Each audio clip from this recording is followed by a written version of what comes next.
भारत माता की, भारत माता की, भारत माता की।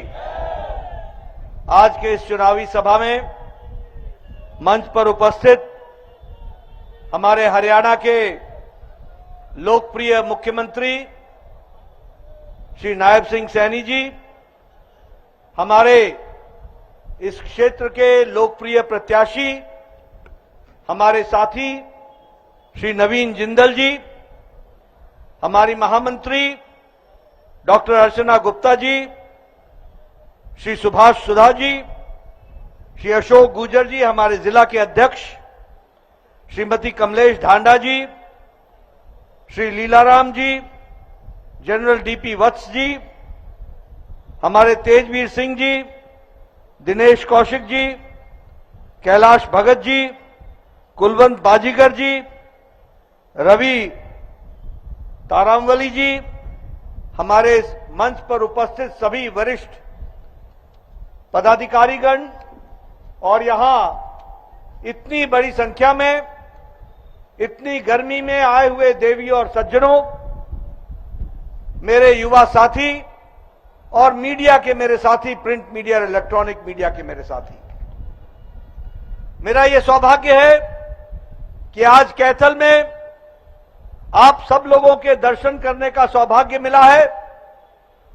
और जो मैंने यहां आप लोगों के मन में जो उत्साह देखा, जो उमंग देख रहा हूं, जो ऊर्जा देख रहा हूं, वह मुझे विश्वास दिला रहा है कि आपने नवीन जिंदल जी को दिल्ली भेजने का मन बना लिया है।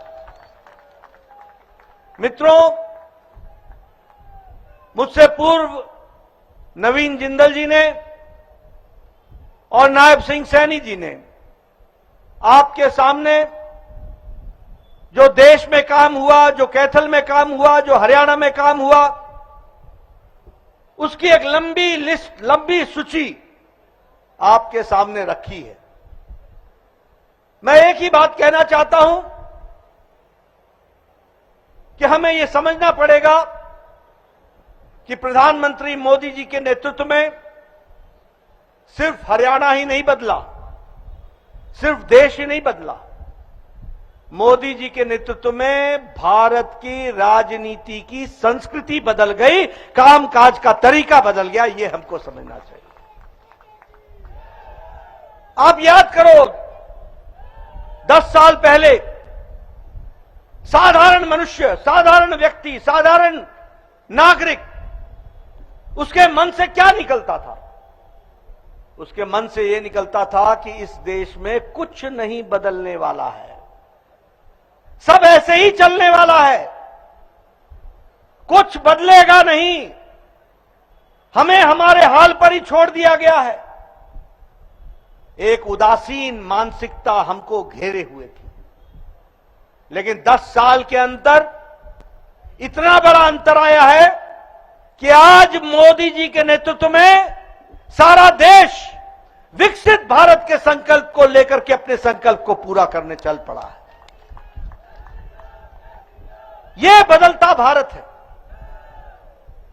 एक समय था राजनीति होती थी जाति के नाम पर, राजनीति होती थी धर्म के नाम पर, राजनीति होती थी इलाका के नाम पर, राजनीति होती थी पहाड़ और मैदान का फर्क करके।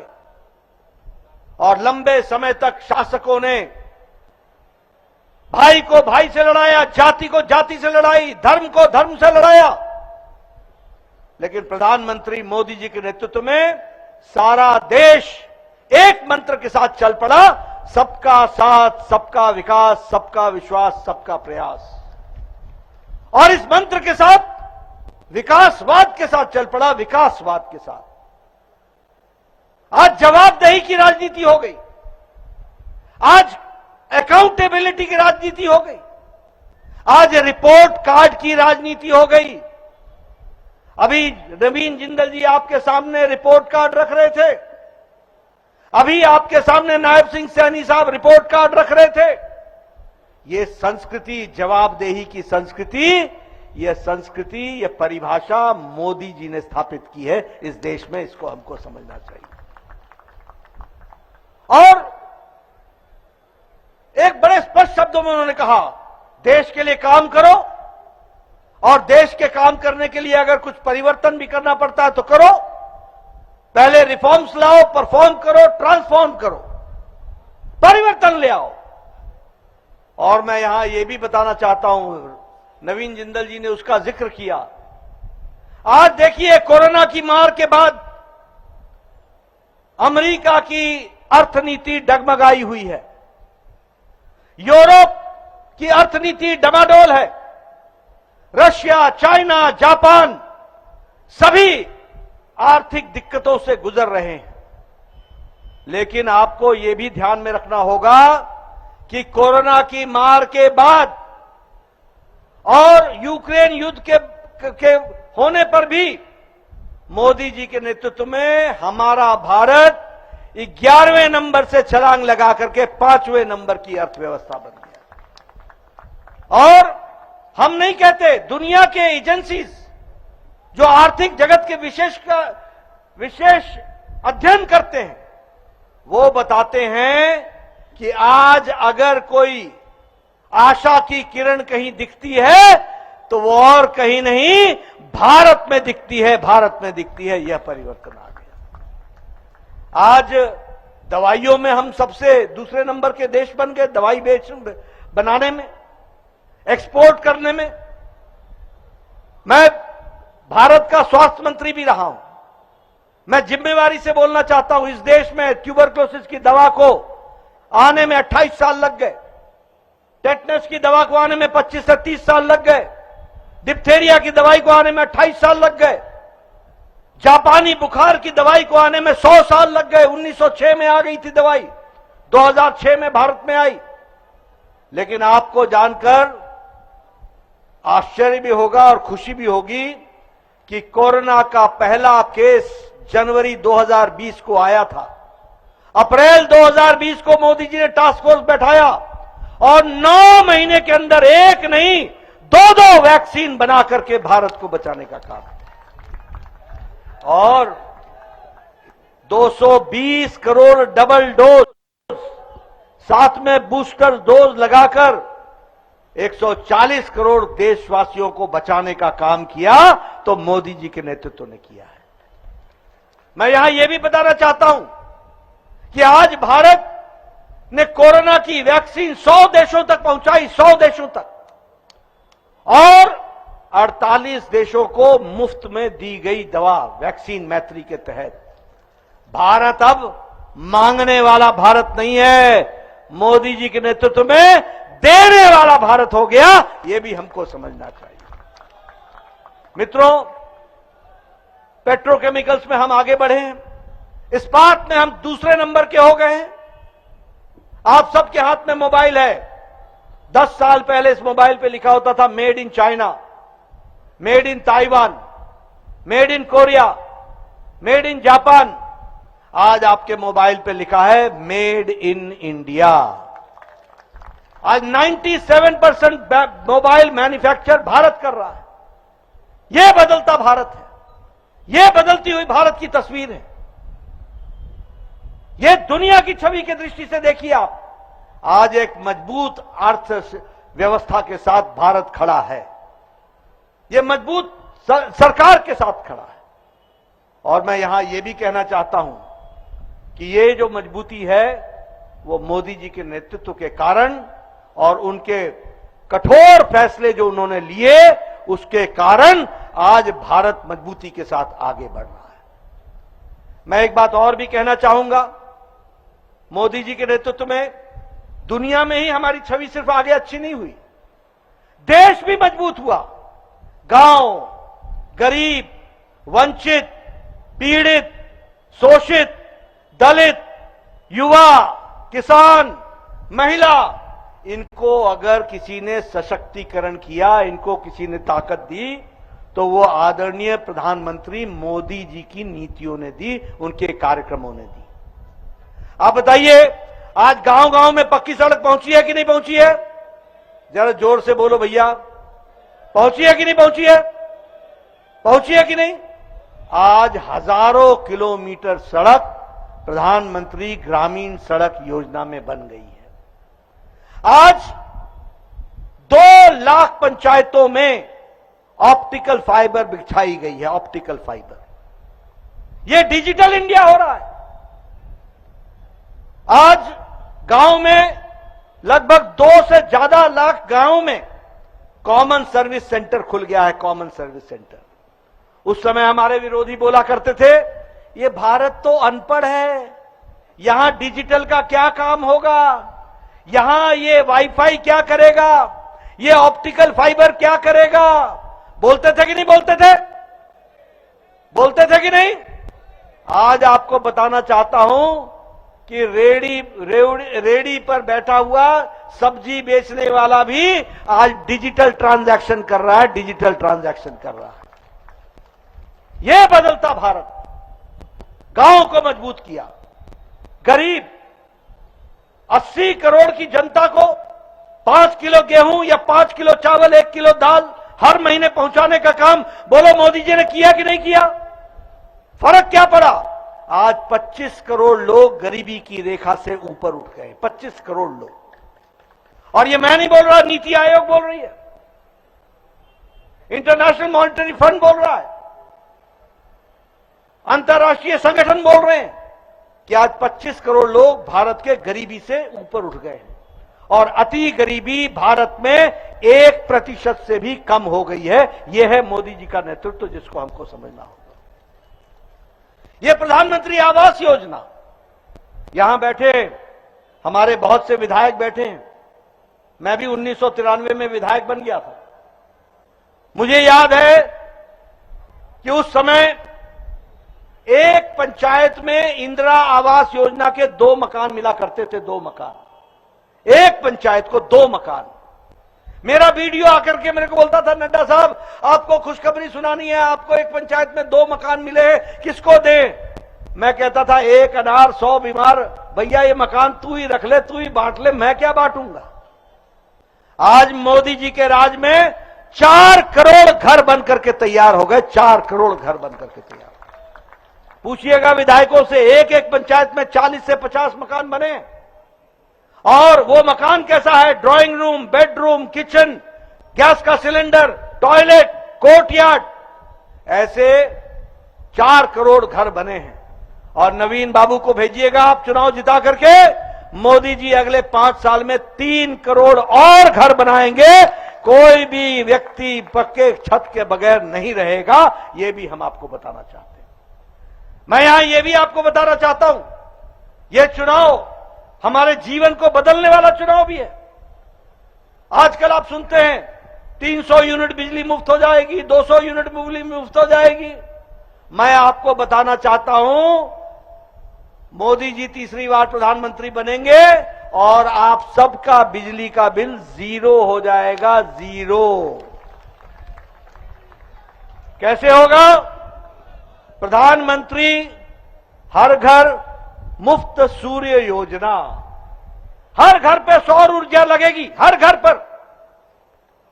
और आपको बिजली का खर्च उस सौर ऊर्जा से होगी। और जो बिजली बचेगी वो सरकार ले लेगी, खरीद लेगी, और उसकी भी आमदनी आपको हो जाएगी। इसकी व्यवस्था की जाएगी। यह है बदलता भारत। आयुष्मान भारत की बात की, यहां बैठे हैं सभी एमएलए, इनसे पूछिए। नवीन जिंदल जी पहले एमपी रहे हैं, इनसे पूछिए। हम सब चिट्ठी लिखा करते थे, प्रधानमंत्री जी, मुख्यमंत्री जी, मेरे इलाके में एक गरीब व्यक्ति है, उसको कैंसर हो गया है, 2 लाख रुपए खर्च होगा उसके इलाज में, उसके पास पैसे नहीं है, उसका मकान बिक जाएगा, उसकी जमीन बिक जाएगी, गरीब आदमी की चिंता कीजिए। कभी हम 2 मांगते थे, हमको 1 मिलता था, कभी हम 1.5 मांगते थे, हमको 75 मिलता था, बाकी हम जनता से इकट्ठा करते थे। आज मोदी जी ने 50 करोड़ लोगों के लिए 10 करोड़ 74 लाख परिवार, जिसके बारे में अभी नवीन जिंदल जी ने बताया कि 365 करोड़ रुपए खर्च हुए हैं। गरीब लोग कौन है? वो गरीब लोग रिक्शा वाला, ठेला वाला, रेड़ी वाला, सब्जी वाला, बस का ड्राइवर, बस का कंडक्टर, बस का क्लीनर, ट्रक का driver, auto rickshaw driver, building में काम करने वाला लिफ्ट मैन, बिल्डिंग में काम करने वाला सिक्योरिटी मैन, सैलून में बाल काटने वाला, कूड़ेदान से प्लास्टिक इकट्ठा करने वाला, ऐसे गरीब लोगों को मोदी जी ने गंभीर बीमारी से लड़ने के लिए हर साल 5 लाख रुपए की व्यवस्था की, 5 लाख रुपए की व्यवस्था की। और अब आप सुन लीजिए, जिंदल जी को जिता करके भेजिएगा, मोदी जी तीसरी बार प्रधानमंत्री बनेंगे। इस देश का कोई भी नागरिक, कोई भी बहन, कोई भी माता जिसकी उम्र 70 साल से ऊपर की हो जाएगी, कोई भी बुजुर्ग जिसकी उम्र 70 साल से ऊपर की होगी, किसी भी जाति की, किसी भी मजहब की, किसी भी इलाके की और किसी भी आमदनी की, अमीर हो या गरीब, सबको मोदी जी की तरफ से हर साल गंभीर बीमारी से लड़ने के लिए आयुष्मान कार्ड का 5 लाख रुपए मिलेगा, 5 लाख रुपए। यह बदलता भारत है। आप बताइए, पहले बहनें लंबी लंबी लाइन लगा करके पानी के लिए रुका करती थी कि नहीं रुका करती थी, जाया करती थी कि नहीं जाया करती थी। आज हर घर नल, हर घर जल, इस कार्यक्रम को आगे बढ़ाया है। इन कार्यक्रमों से नौजवान हो, स्टार्टअप, हर तरीके का प्रोग्राम, नौजवान हो, किसान हो, प्रधानमंत्री किसान सम्मान निधि, बोलिए हर चौथे महीने 2-2 हजार आता है कि नहीं आता है? आता है कि नहीं आता है? ये प्रधानमंत्री किसान सम्मान निधि से किसानों को सशक्तिकरण किया गया है। और मोदी जी ने तय किया है कि अगले 5 साल तक प्रधानमंत्री किसान सम्मान निधि चलती रहेगी, उसको आगे बढ़ाया जाएगा, उसको पूरा किया जाएगा। इसलिए किसान हो, युवा हो, महिला हो, महिलाओं के सशक्तिकरण की बात करूं, यह उज्ज्वला योजना सिर्फ उज्ज्वला योजना नहीं है बहन जी, ये महिलाओं का सशक्तिकरण है। मैं गांव से आता हूं, पहाड़ी इलाके से आता हूं। मैं नायब सिंह जी आपको बताना चाहूंगा, मेरे इलाके में बहनें 5 बजे सुबह उठा करती थी, जंगलों में जाया करती थी, लकड़ी काट के लाया करती थी, लकड़ी गीली होती थी, कभी कभी सुखाने का मौका मिलता था, कभी नहीं भी मिलता था, उसको जलाती थी, 200 सिगरेट के बराबर का धुआं अपने छातियों में लेती थी, फेफड़ों में, और तब जाकर के सुबह का भोजन बनता था। आज महिलाओं के लिए 10 करोड़ लोगों को गैस का सिलेंडर पहुंचाया गया और उज्ज्वला योजना में उनको एक तरीके से आजादी दिलाने का काम किया तो प्रधानमंत्री मोदी जी ने किया। महिला सशक्तिकरण, आज वो 5 मिनट में चाय बनाती हैं, आधे घंटे में भोजन बना करके देती हैं। यह परिवर्तन आया है। उसी तरीके से देखा जाए, 27 साल से महिला नारी शक्ति वंदन विधेयक 27 साल से लटका हुआ था, कोई पूछ नहीं रहा था। मोदी जी के नेतृत्व में 3 दिन के अंदर नारी शक्ति वंदन विधेयक पास हुआ, 3 दिन के अंदर। और आज अगली लोकसभा में और अगली विधानसभा में, अगली लोकसभा में और उससे अगली विधानसभा में आपके यहां 33% महिलाएं विधानसभा में और लोकसभा में बैठी। यह फर्क आया है। इसलिए हर को मजबूती देने का काम प्रधानमंत्री मोदी जी ने किया है। मित्रों, मैं लंबी लिस्ट आपको कामों की बता सकता हूं, लेकिन मैं एक ही बात कहूंगा कि प्रधानमंत्री जी के नेतृत्व में देश आगे बढ़ा है, ताकतवर हुआ है और सक्षम हुआ है, आत्मनिर्भर हुआ है। ये आज ताकत प्रधानमंत्री जी के नेतृत्व के कारण हमको मिली है। और इसलिए इस चुनाव में हमारे जिंदल जी, नवीन जिंदल जी खड़े हुए हैं, इनको आपको साथ मिलना चाहिए। मैं यहां यह भी आपको बता देना चाहता हूं, आज मेरे से सवेरे एक मेरे वरिष्ठ पत्रकार, मेरे बहुत अच्छे मित्र, वो मुझसे पूछ रहे थे कि आपकी पार्टी में नए नए लोग आ रहे हैं। मैंने उनको साफ कहा कि जो अच्छे लोग हैं वो सबको राष्ट्रवादी ताकतों के साथ जुड़ करके आगे चलना चाहिए।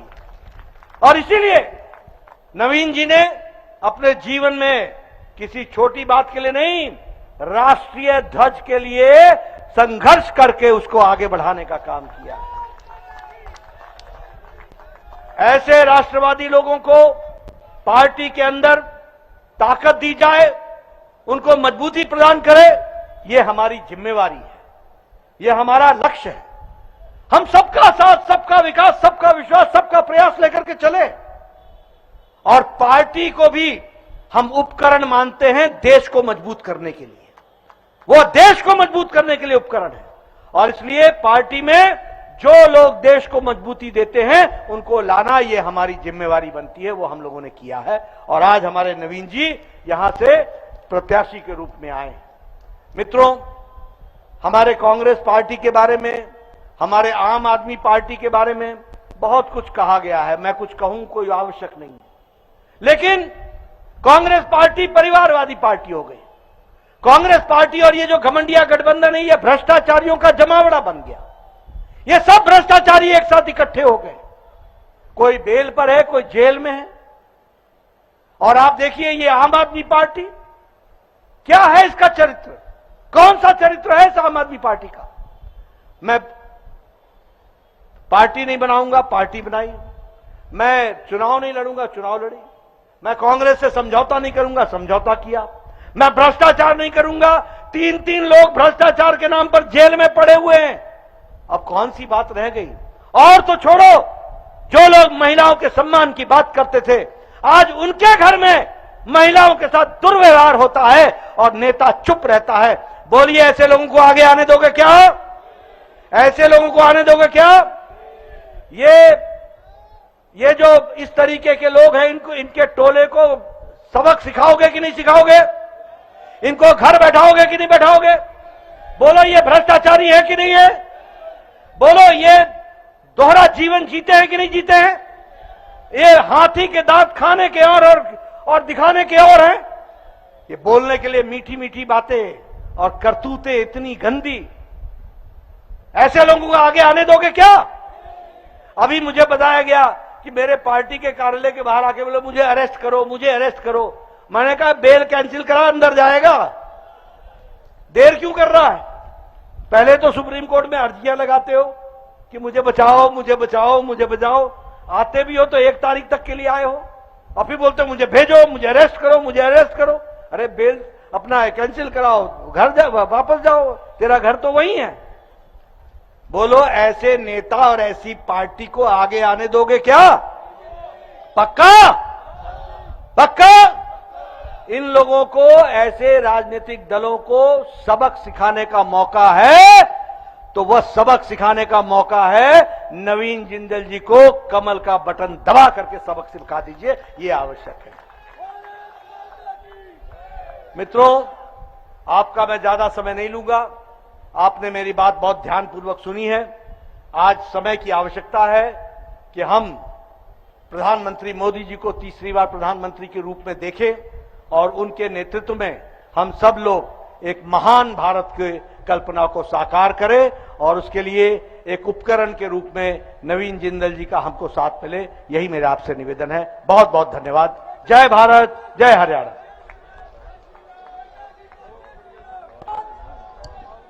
धन्यवाद। राष्ट्रीय अध्यक्ष आदरणीय जगत प्रकाश नड्डा जी का, जिन्होंने यहां आकर हम सब की हौसला अफजाई करी।